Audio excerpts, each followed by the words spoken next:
All right, let's talk about a story pretty much everyone knows, or at least thinks they know, the Tower of Babel.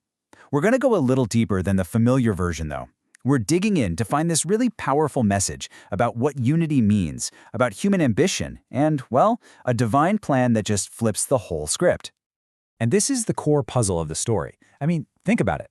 What if humanity had its greatest project for unity, and it turned out to be its biggest failure? Imagine a world totally united. One language, one goal, everyone building the future together. Sounds pretty great, right? Like a dream come true? But here's the twist. Genesis 11 presents this exact moment as a massive crisis. Okay, so let's set the stage. We're in a world with one voice. After the flood, humanity's got a clean slate. And the key thing to know is, at this point, the whole world has one language, one common speech. They are, for all intents and purposes, one big unified group of people. So, the story says, as people moved eastward, they found a plain in Shinar and settled there. Now, Shinar is what we call Mesopotamia today. And this move, it's a big deal. They're not just setting up camp for a little while. No, they're making a statement. They're deciding to stop, to settle, to build a permanent home. They're trying to create security on their own terms, which, by the way, is the exact opposite of the whole go forth and fill the earth idea.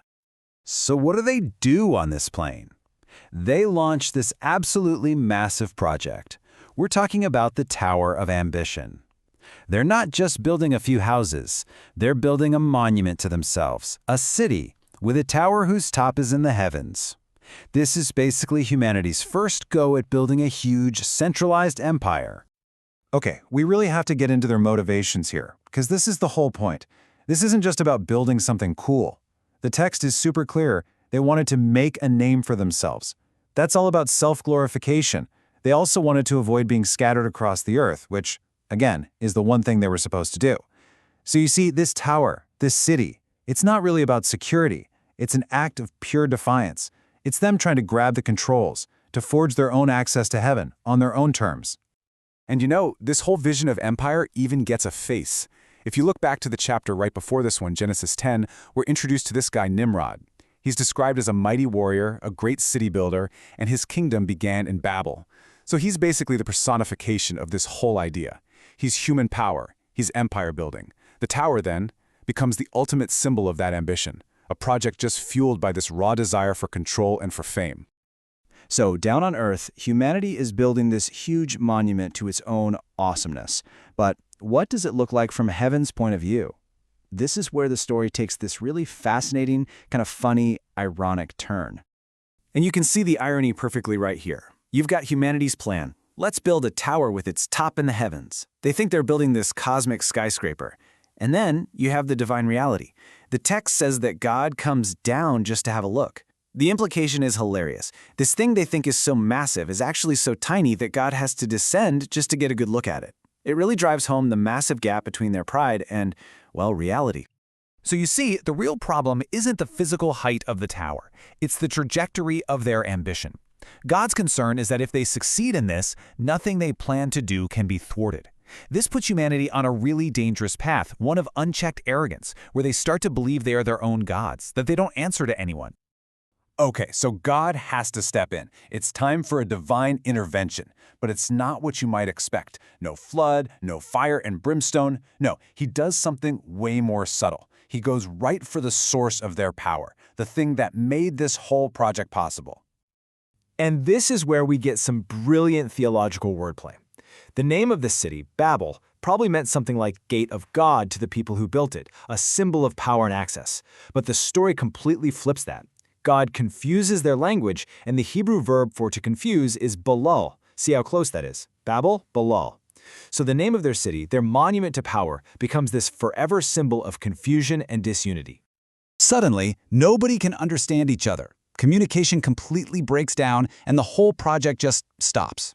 Their biggest fear comes true. They're forced to scatter across the face of the earth. But it's really important to see this as more than just a punishment. It's a course correction. Their dream of one single dominant empire gets dismantled so that God's plan can move forward. A plan for a world filled with all sorts of different peoples and cultures. So the tower's a wreck. Humanity is scattered and speaking different languages. It feels kind of tragic, right? Like the end of the story. But it's not. Not even close. In fact, it's the total failure of Babel that sets the stage for a whole new path, a completely different kind of plan. Right after the story of Babel, the author does something really interesting. The camera, narratively speaking, zooms way in. It focuses on one single family line. Out of all these new scattered nations, we start following the descendants of Shem. We go through Eber, who's the ancestor of the Hebrews, then a guy named Peleg. This whole list is a path, and it's leading us straight to one person, Abram. The man we'll later know as Abraham. And this is such a radical shift in the story. We pull away from the big, noisy, impressive projects of empire builders like Nimrod, and we focus on the quiet, seemingly small journey of one man and his family. This is the big reveal. The answer to the pride of Babel isn't going to be a bigger, better tower. It's going to be a promise given to just one person. And really, this gets to the heart of the message. The theologian John Goldingay puts it perfectly. God's intention is a diverse humanity that can find its unity not in the domination of one city, but in the blessing for all the families of the earth. So the story of Babel is really setting up two completely different visions of unity. There's the human way, unity through power, control, everyone being the same, one city, one tower. And then there's God's way, a unity that comes from a blessing that spreads out and includes all the different families of the earth, starting with this one guy, Abram. So that leaves us with a pretty big question to chew on, doesn't it? The story contrasts unity through power with unity through blessing. And if you look around, you can see these two models are still at play today all over the world. Is real unity found when one group, one nation, one ideology dominates everyone else? Or is it found in a kind of blessing that actually makes room for diversity, for everyone? The story of Babel points pretty clearly to that second path, a path that didn't start with a giant tower, but with a single family walking away from the ruins of an empire.